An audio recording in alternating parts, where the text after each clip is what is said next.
বিসমিল্লাহির রহমানির রাহিম। তাবুকের যুদ্ধে অক্ষম মাথুর লোক ছাড়াও ৮০ জনের চেয়ে বেশি মুনাফিক আনসারদের মধ্য হইতে ছিল, এবং প্রায় সমপরিমাণ বেদুইন এবং ইহা ছাড়াও বাহিরের লোকদের মধ্য হইতে বেশ একটি বড় দল অংশগ্রহণ করে নাই। ইহারা শুধুমাত্র যুদ্ধে শরিক না হইয়াই ক্ষান্ত থাকে নাই, বরং অন্য লোকদিগকেও প্রচণ্ড গরমে তোমরা বাহির হইও না বলিয়া বাধা দিত।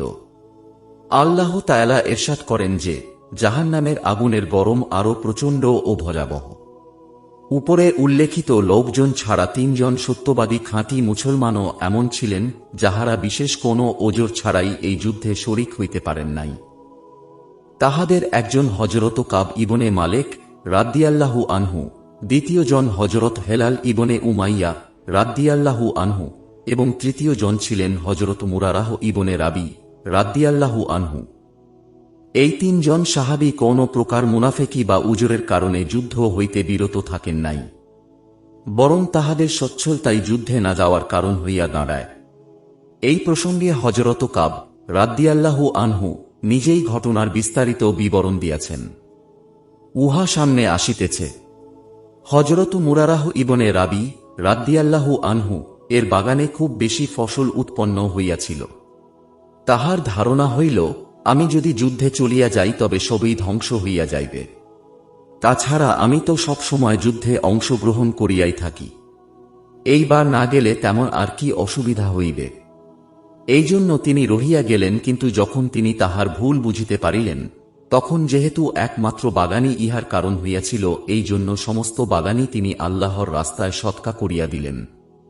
হযরত হেলাল রাদিয়াল্লাহু আনহু এর পরিবারের লোকজন ও আত্মীয় স্বজন বিভিন্ন স্থানে ছড়াইয়া ছিটাইয়াছিল। ঘটনাক্রমে এই সময়ে তাহারা সকলেই আসিয়া একত্রিত হইয়া গেলেন। তাহারও এই রূপ ধারণা হইল যে, সকল যুদ্ধেই তো শরিক হইয়া থাকি, এইবার না গেলে তেমন আর কি অসুবিধা হইবে। এইভাবে তাহারও আর যুদ্ধে যাওয়া হইল না। কিন্তু পরে যখন ভুল বুঝিতে পারিলেন যে, এই সম্পর্কই জিহাদে শরিক হইতে না পারার কারণ হইয়াছে, তখন সকল সম্পর্ক ছিন্ন করিতে মনস্থ করিলেন। হযরত কাব রাদিয়াল্লাহু আনহু এর ঘটনা হাদিস শরীফে খুব বেশি আসিয়াছে। তিনি বিস্তারিতভাবে নিজের ঘটনা শুনাইতেন।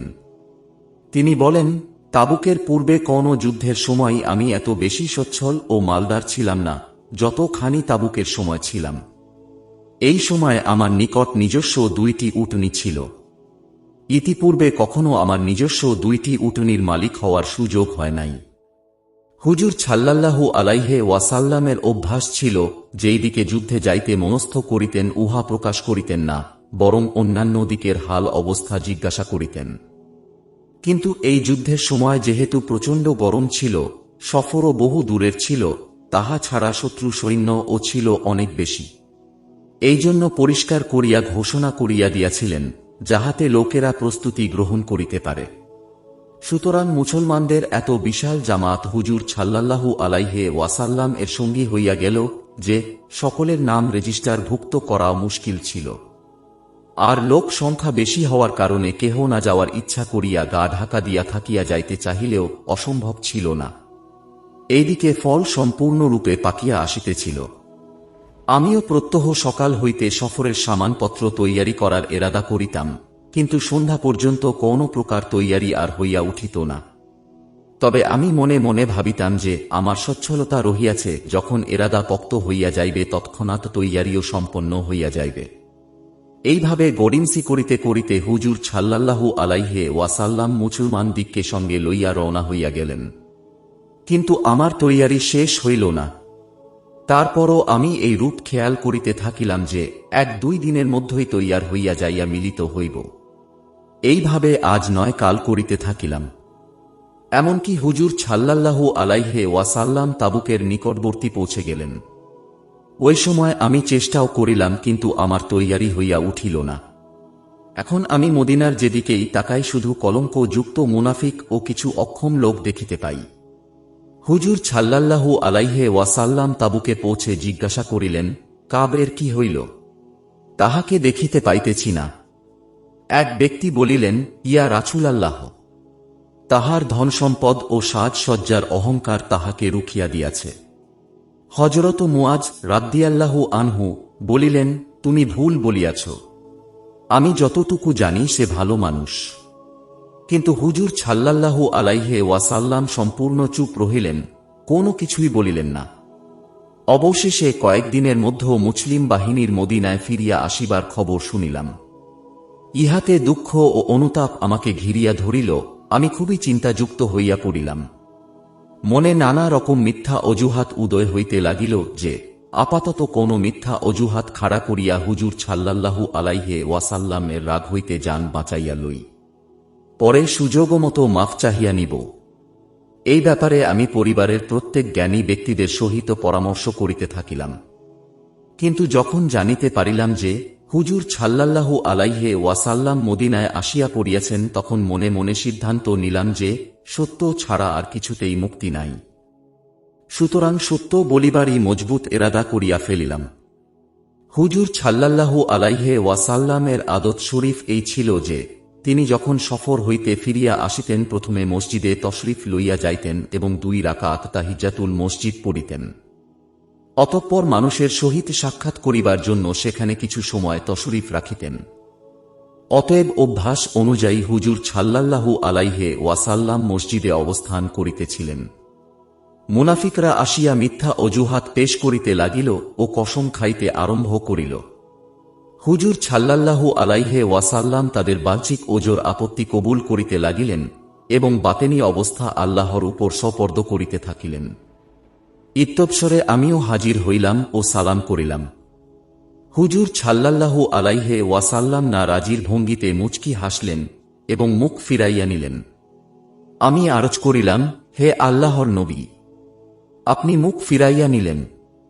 খুদার কসম, আমি না তো মুনাফিক হইয়া গিয়াছি, আর না আমার ঈমানের মধ্যে কোনো সংশয় রয়েছে। হুজুর সাল্লাল্লাহু আলাইহি ওয়াসাল্লাম ইরশাদ ফরমাইলেন, এখানে আসো। আমি নিকটে গিয়ে বসে পড়িলাম। হুজুর সাল্লাল্লাহু আলাইহি ওয়াসাল্লাম ফরমাইলেন, তোমাকে কিসে বাধা দিয়াছে? তুমি উটনী কিনিয়া রাখিয়াছিলে না?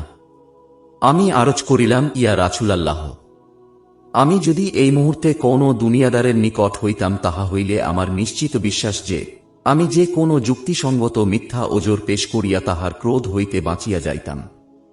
কেননা আল্লাহ পাক আমাকে কথা বলিবার যোগ্যতা দান করিয়াছেন। কিন্তু আপনার সম্পর্কে আমার জানা আছে যে আজ যদি মিথ্যা ওজর পেশ করিয়া আপনাকে রাজি করিয়াও নি, তবে অতিসত্বর আল্লাহ তাআলা আমার প্রতি অসন্তুষ্ট হইবেন। আর যদি সত্য সত্য বলিয়া দেই তাহা হইলে আপনি রাগান্বিত হইবেন বটে, কিন্তু শীঘ্রই আল্লাহ তাআলা আপনার রাগ দূর করিয়া দিবেন। তাই সত্যই বলিতেছি যে আল্লাহর কসম, আমার কোনো ওজর ছিল না। আমি অন্য সময়ের তুলনায় ওই সময় সবচাইতে বেশি অবসর এবং সচ্ছল ছিলাম। হুজুর সাল্লাল্লাহু আলাইহি ওয়াসাল্লাম বলিলেন, সে সত্য বলিয়াছে। অতঃপর বলিলেন, আচ্ছা যাও, তোমার ফয়সালা আল্লাহ তাআলা করিবেন। সেখান হইতে চলিয়া আসার পর আমার গোত্রের বহু লোক আমাকে তিরস্কার করিল যে তুমি তো ইতিপূর্বে কোন গুনাহ করিয়াছিলে না, কাজেই কোন ওজর পেশ করিয়া হুজুর সাল্লাল্লাহু আলাইহি ওয়াসাল্লামের কাছে ইস্তেগফারের দরখাস্ত করিতে। হুজুর সাল্লাল্লাহু আলাইহি ওয়াসাল্লাম এর ইস্তেগফার তোমার জন্য যথেষ্ট ছিল। আমি তাহাদেরকে জিজ্ঞাসা করিলাম, আমাকে ছাড়া এমন আরো কেহ আছে কি যাহার সহিত অনুরূপ আচরণ করা হইয়াছে? তাহারা বলিল, হাঁ, আরও 2 জন আছে যাহাদের সহিত এই রূপ আচরণ করা হইয়াছে। তুমি যাহা বলিয়াছ তাহারাও উহাই বলিয়াছে, আর তাহাদেরকে এই উত্তরই দেওয়া হইয়াছে যাহা তোমাকে দেওয়া হইয়াছে। তন্মধ্যে একজন হইল হেলাল ইবনে উমাইয়া, অপরজন হইল মুরারা ইবনে রাবি। আমি দেখিলাম এই 2 জন নেককার ও বদরী সাহাবীও আমার সাথে শরীক আছেন। হুজুর সাল্লাল্লাহু আলাইহি ওয়াসাল্লাম আমাদের 3 জনের সাথে কথাবার্তাও নিষিদ্ধ করিয়া দিলেন, যেন কেহ আমাদের সহিত কথা না বলে। আর ইহাই নিয়মের কথা যে যাহার সহিত সম্পর্ক থাকে তাহার উপরই রাগ হয়। আর সতর্ক তাহাকেই করা হয় যাহার মধ্যে সংশোধনের যোগ্যতা থাকে। যাহার মধ্যে সংশোধনের যোগ্যতা নাই তাহাকে সতর্ককে করে। কাব রাদিয়াল্লাহু আনহু বলেন, হুজুর সাল্লাল্লাহু আলাইহি ওয়াসাল্লাম এর নিষেধের পর লোকেরা আমাদের সাথে কথাবার্তা বন্ধ করিয়া দিল এবং আমাদের হইতে সরিয়া থাকিতে লাগিল এবং মনে হইল যেন দুনিয়াটা বদলাইয়া গিয়াছে, এমনকি পৃথিবী এত প্রশস্ত হওয়া সত্ত্বেও আমার নিকট সংকীর্ণ মনে হইতে লাগিল। সকলকে অপরিচিত মনে হতে লাগিল, ঘর দরজাও যেন অপরিচিত হইয়া গেল। আমার সবচাইতে বেশি চিন্তা এই ব্যাপারে ছিল যে আমি যদি এমতাবস্থায় মারা যাই তবে হুজুর সাল্লাল্লাহু আলাইহি ওয়াসাল্লাম আমার জানাজার নামাজ পড়িবেন না। আর আল্লাহ না করুন যদি হুজুর সাল্লাল্লাহু আলাইহি ওয়াসাল্লাম এর ইন্তেকাল হইয়া যায়, তবে আমি চিরদিনই এই অবস্থায় থাকিয়া যাইব। কেহই আমার সাথে কথা বলিবে না এবং মৃত্যুর পর জানাজার নামাজও পড়িবে না, কারণ হুজুর সাল্লাল্লাহু আলাইহি ওয়াসাল্লাম এর নির্দেশের খেলাফ কেহই করিতে পারে না। মোট কথা এইভাবে আমাদের 50 দিন অতিবাহিত হইয়া গেল। আমার সঙ্গীদ্বয় প্রথম হইতেই ঘরে আত্মগোপন করিয়া বসিয়া গিয়াছিল। আমি সকলের মধ্যেও শক্তিশালী ছিলাম। চলাফেরা করিতাম, হাটে বাজারে যাইতাম, নামাজেও শরীক হইতাম, কিন্তু কেহই আমার সহিত কথা বলিত না। হুজুর সাল্লাল্লাহু আলাইহি ওয়াসাল্লাম এর মজলিসে হাজির হইয়া সালাম করিতাম এবং গভীরভাবে লক্ষ্য করিতাম হুজুর সাল্লাল্লাহু আলাইহি ওয়াসাল্লাম এর ঠোঁট মুবারক জবাব প্রদানের উদ্দেশ্য নড়ে কিনা। নামাজে তাহার নিকটেই দাঁড়াইয়া অবশিষ্ট নামাজ আদায় করিতাম এবং আর চোখে দেখিতাম তিনি আমার প্রতি দৃষ্টিপাত করেন কিনা। যখন নামাজে রত থাকিতাম তখন তিনি আমার দিকে তাকাইতেন, কিন্তু যখন আমি তাহার দিকে তাকাইতাম তখন তিনি মুখ ফিরাইয়া নিতেন, মনোযোগ সরাইয়া নিতেন। এই অবস্থা চলিতে থাকিল। মুসলমানদের কথা বার্তা না বলা আমার জন্য অত্যন্ত কষ্টকর হইয়া দাঁড়াইল। একদিন আমি আবু কাতাদার দেওয়ালের উপর আরোহণ করিলাম। সম্পর্কে তিনি আমার চাচাতো ভাইও ছিলেন, আর আমার সাথে তাহার গভীর সম্পর্ক ছিল। আমি উপরে উঠিয়া তাহাকে সালাম দিলাম, কিন্তু তিনি সালামের উত্তর দিলেন না। আমি তাহাকে কসম দিয়া জিজ্ঞাসা করিলাম, আপনি কি জানেন না যে আল্লাহ ও তাহার রাসূলের প্রতি আমার মহব্বত রহিয়াছে? তিনি ইহারও কোনো জবাব দিলেন না। দ্বিতীয়বার কসম দিয়া জিজ্ঞাসা করিলাম, এবারও কোনো জবাব দিলেন না। তৃতীয়বার আবার কসম দিয়া জিজ্ঞাসা করিবার পর তিনি বলিলেন যে আল্লাহ ও তাহার রাসূলই ভালো জানেন। এই বাক্য শুনিবার পর আমার চক্ষু হইতে অশ্রু গড়াইয়া পড়িল। আমি সেখান হইতে ফিরিয়া আসিলাম। ইতিমধ্যে একদিন আমি মদিনার বাজারে যাইতেছিলাম। এমন সময় জনৈক কিবতীকে বলিতে শুনিলাম, তোমরা কেহ আমাকে কাব ইবনে মালিকের ঠিকানা বলিয়া দাও। সেই কিবতী নাসরানী ছিল এবং সিরিয়া হইতে মদিনায় শস্য বিক্রয় করিতে আসিয়াছিল। লোকেরা আমার প্রতি ইঙ্গিত করিয়া পরিচয় করাইয়া দিল। সে আমার কাছে আসিল এবং গাসসানের কাফের বাদশার পক্ষ হইতে আমাকে একটি চিঠি দিল। উহাতে লেখা ছিল, আমরা জানিতে পারিয়াছি তোমাদের মনিব তোমার উপর জুলুম করিয়াছে। আল্লাহ তোমাকে অপমানের স্থানে না রাখুন এবং বরবাদ না করুন। তুমি আমাদের নিকট চলিয়া আসো, আমরা তোমার সাহায্য করিব। দুনিয়ার রীতি ইহাই যে বড়দের পক্ষ হইতে যখন ছোটদেরকে শাসন করা হয় তখন প্রতার করা তাহাদেরকে আরও বেশি ধ্বংস করিবার চেষ্টা করে এবং হিতাকাঙ্ক্ষী সাজিয়া এই ধরনের কথা দ্বারা উস্কানি দিতে থাকে। কাব রাদিয়াল্লাহু আনহু বলেন, আমি এই চিঠি পড়িয়া ইন্নালিল্লাহ পড়িলাম যে আমার অবস্থা এই পর্যায়ে পৌঁছায় গিয়াছে যে কাফের পর্যন্ত আমার ব্যাপারে লিপ্সা করিতেছে এবং আমাকে ইসলাম হইতেও বিচ্যুত করিবার জন্য ষড়যন্ত্র করিতেছে। ইহা আরেকটি মুসিবত আসিল। এই চিঠি লইয়া আমি একটি চুলাতে নিক্ষেপ করিলাম। অতঃপর হুজুর সাল্লাল্লাহু আলাইহি ওয়াসাল্লামের খেদমতে উপস্থিত হইয়া আর্জ করিলাম, ইয়া রাসূলাল্লাহ, আপনার অসন্তুষ্টির কারণে আজ আমার এই অবস্থা যে কাফের ও আমার ব্যাপারে লিপ্সা করিতেছে।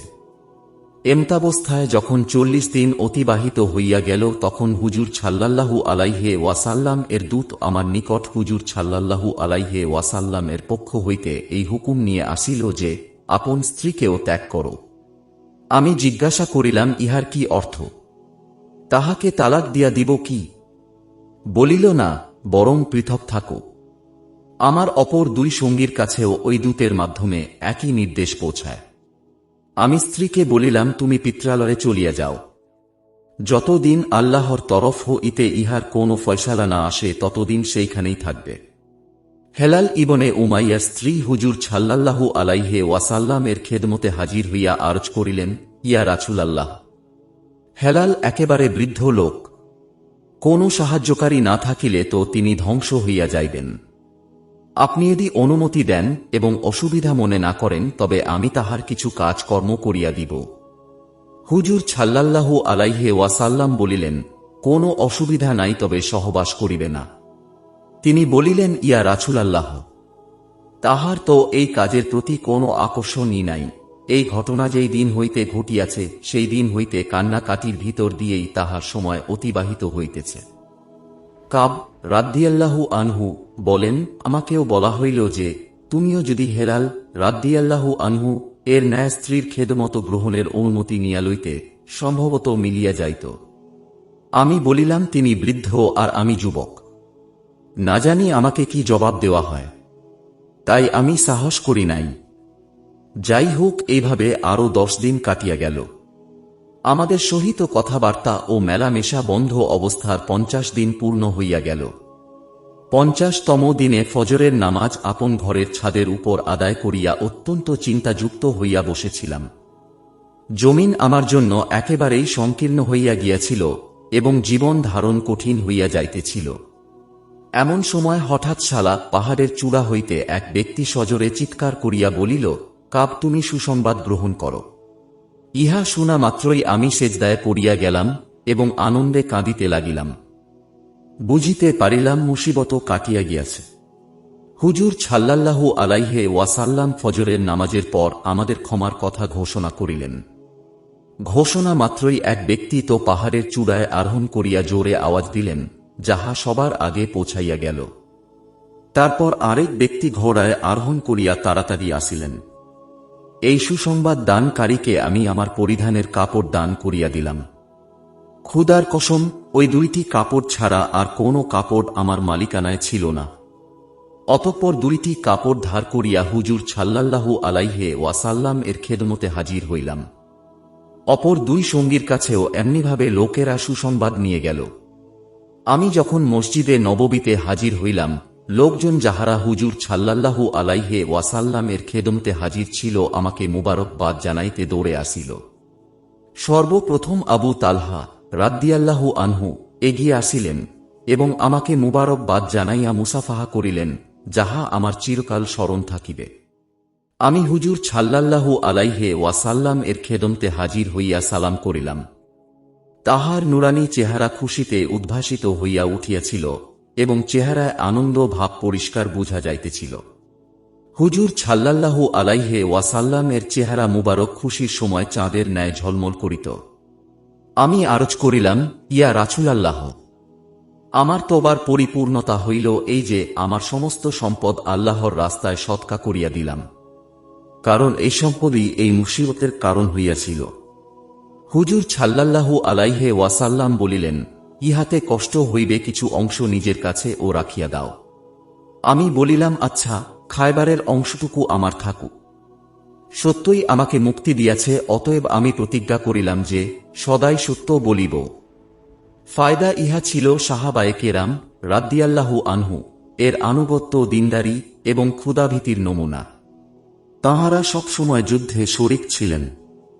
একবার অনুপস্থিত থাকিবার কারণে কি রূপ অসন্তুষ্টি হইল আর কেমন আনুগত্যর সহিত উহা বরদাশত করিলেন যে দীর্ঘ 50 দিন কান্নাকাটির ভিতর দিয়া কাটাইলেন এবং যে সম্পদের কারণে এই ঘটনা ঘটিয়াছিল উহাও সৎকা করিয়া দিলেন। কাফেরদের উস্কানিতে উত্তেজিত না হয়ে আরও অনুতপ্ত হইলেন এবং ইহাও আল্লাহ ও রাসূলের অসন্তুষ্টির কারণে হইয়াছে বলিয়া মনে করিলেন এবং ভাবিলেন যে আমার দিনই দুর্বলতা এই পর্যায়ে পৌঁছায় গিয়াছে যে কাফের পর্যন্ত আমাকে বেদ্দিন বানাইবার লিপ্সা করিতেছে। আমরাও মুসলমান আল্লাহ এবং তাঁহার রাসূলের হুকুম ও নির্দেশাবলীর সামনে রহিয়াছে। নামাজের কথাই ধরুন, ইমানের পর যাহার সমতুল্য কোন বস্তুই নাই, কয়জনই বা এই হুকুমকে পালন করে? আর যাহারা পালন করে তাহারাও কি রূপে করে? ইহার পর জাকাত ও হজের কথা তো বলারই অপেক্ষা রাখে না, কেননা উহাতে তো মাল সম্পদ খরচ হয়।